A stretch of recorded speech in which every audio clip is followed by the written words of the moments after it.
Hi creative friends, this is Solera and thank you so much for being here. So today I'm going to be working in Connie Solera's gorgeous Painting the Feminine art journal, and I am going to be working on this spread, and I'm going to be doing something just a little bit different than I have been doing thus far working in this book. But before I move on, I just wanted to show you guys this spread, and I don't think that I did this and recorded the series, but I was just flipping through the journal before I turned the camera on, and I saw this spread, and I have to say that I think this spread over here is one of the spreads that is a seamless combination of Connie's work and my work. Like, I had to look at it twice and I was like, did I even work on this? And I like ran my fingers to see, like, to feel the paint, because I couldn't tell where Connie's stuff ended and mine began. Like, I know that this face is mine, like that is not Connie's face, but for so much of the other stuff I was like, is that mine? Is this Connie's? And I just couldn't tell. Like, I can feel there's paint here. I can see some of Connie's stuff underneath. And even over here, like, I think, I'm not sure, I think I put like some blue paint to unify this background, but then I put like the these marks in Posca markers, but I'm following, like, I don't know if the camera can pick up on it, but there are these really dark lines. Those are Connie's, like the concentric circles, like all of that is Connie's, but like I'm following it. Like, it's just, I just really wanted to point out that I think this particular spread is such a, like a cohesive combination of Connie's work and my work, like put together. It is just interesting to me. So anyways, you guys, I am gonna dive right into this spread, and I'm gonna do something just a little bit different. Now, these are not generally my colors. Some of them are. Like, I do love this orange over here, this reddish orange, this more orangey orange, this orange over here in red, and I love this kind of graphic part, but all of the rest of it is not, you know, it's just not my, it's not my visual language, not my colors, not my lines, not my marks, and I'm okay with that. But that being said, what I want to do is I want to draw a composition. Now, I don't think I've done this before in Connie's book, but I want to draw a very strong composition, and then I want to lay collage over top of it, and then, you know, let it dry and then come back to it and work over top of it. Now, I am going to keep, I think I'm going to keep, like I said, you know, this, and I don't want to cover up too much of Connie's work either. So I'm just going to do my cross over here. I'm just going to do my cross. And like,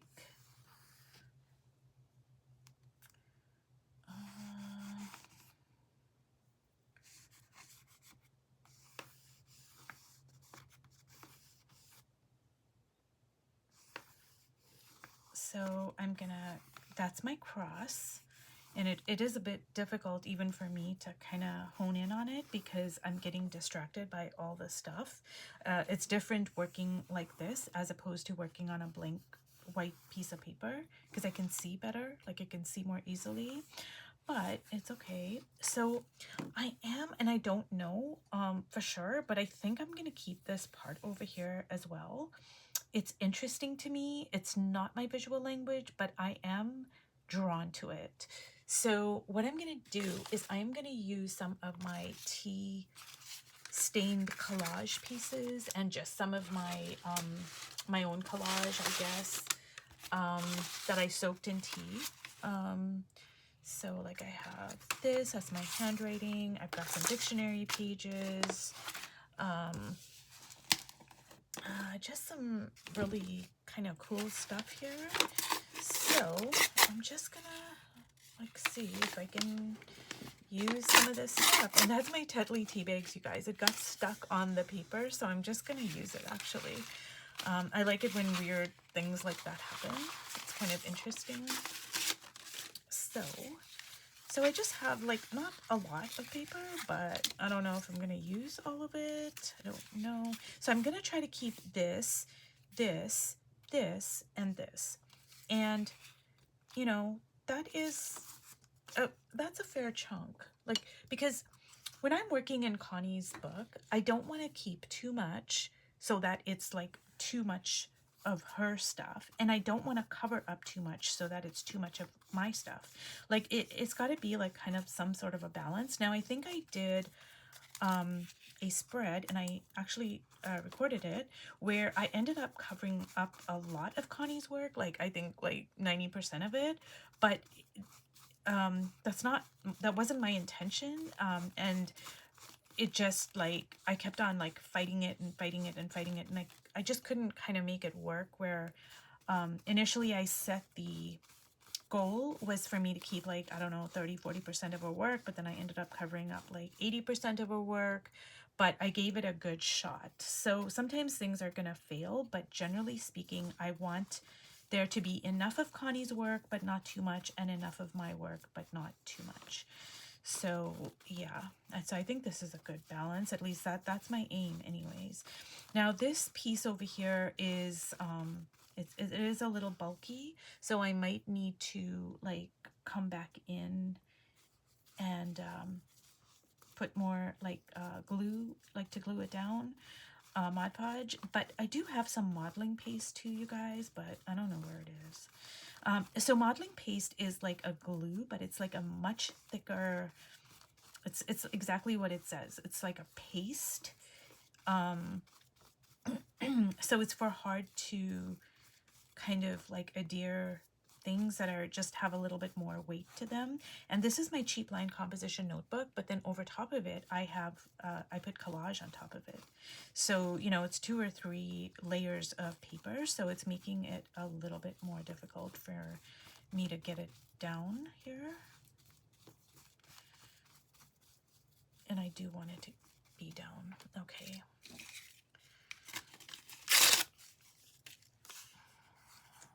And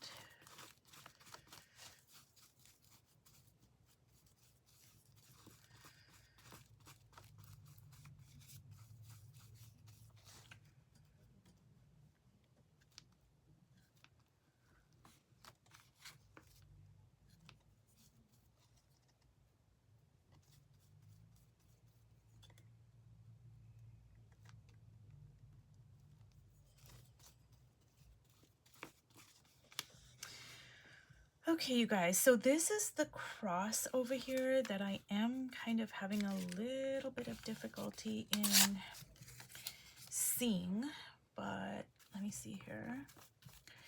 And I don't know, you guys, I don't know if this is gonna, how this is gonna turn out, but that's the whole purpose of working in a book like this, is that, you know, I can learn, I can experiment, I can challenge myself and do different things. Like I don't want the first page to be like the same stuff I'm doing, like, you know, 100 pages in, or I don't know how many pages there are to this book, but you get my point. I want to expand and grow. So, okay, that is looking very interesting here. You guys, I cannot stress enough how much the tea soaked collage makes such a big difference. Like whether it's dictionary pages or found papers, junk mail, or like even my own handwriting on cheap line composition notebook. Once I soak it in the tea, it like I stain it, it just gives it like a whole different look and feel, and it's just like a completely different thing. It's really interesting. And let me see here. Let me see. Okay.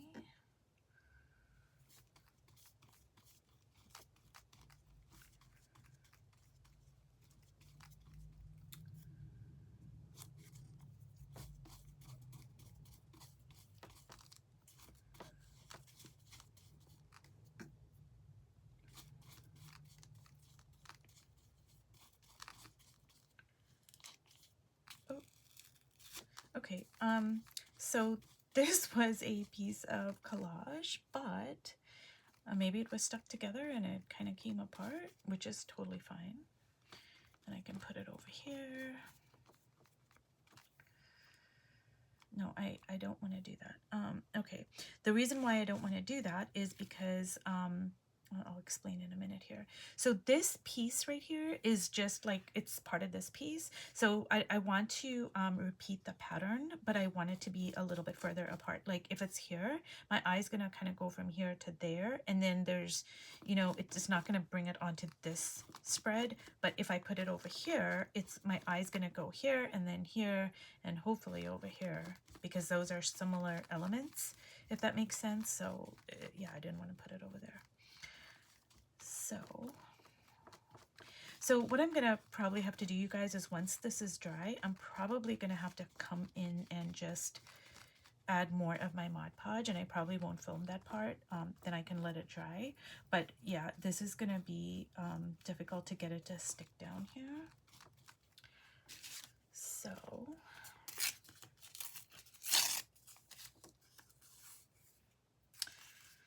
I think I want another dictionary page here.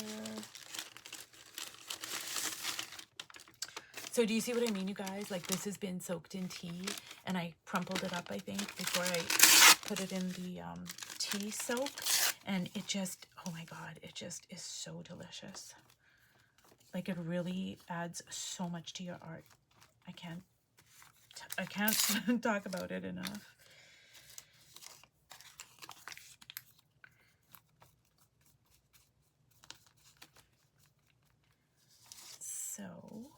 So this is similar to the cross. I did another video series where I made a cross composition, and then I put collage on top of the cross because I was combining two elements, like the collage with the strong cross composition. And now I'm just kind of like doing the same thing, but I'm working with Connie's, you know, visual language, her work, etc. So that kind of adds a little bit more complexity to the situation, because like I said, it's completely different working on a you know, on a blank sheet of paper as opposed to working like this, where I'm incorporating what's on the page with my own stuff. So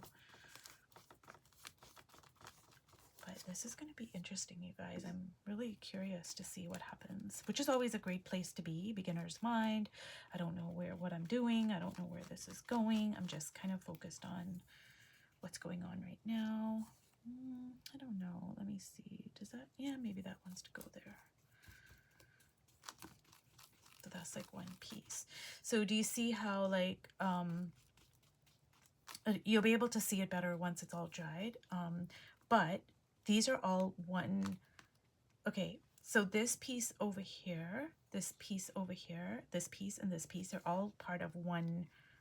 They're like the same image, and I just ripped it up. So when I placed it like this, it's just a really good way to keep the eye moving, because they're the same image really. But even from a strong, like just a compositional point of view, before I put any images or anything on here, it's like, okay, my eye's gonna go here, here, here. It's just gonna keep my eye moving around.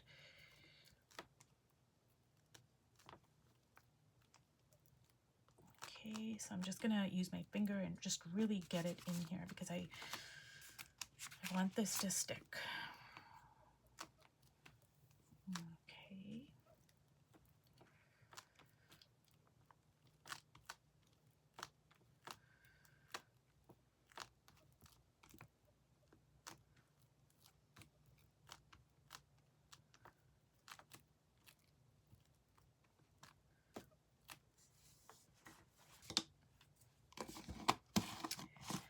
Okay, you guys, so I think I am just going to let this dry, and I kind of do want to put some inks down here, but I'm not going to, because I need it to dry so that I'm not like distracted by the white Mod Podge. And I'm probably gonna kind of write in my studio log and just see like, hey, what do I want to do? Where do I want this to go? But yeah, anyways, you guys, thanks so much for watching, and I'll see you in my next video. Bye.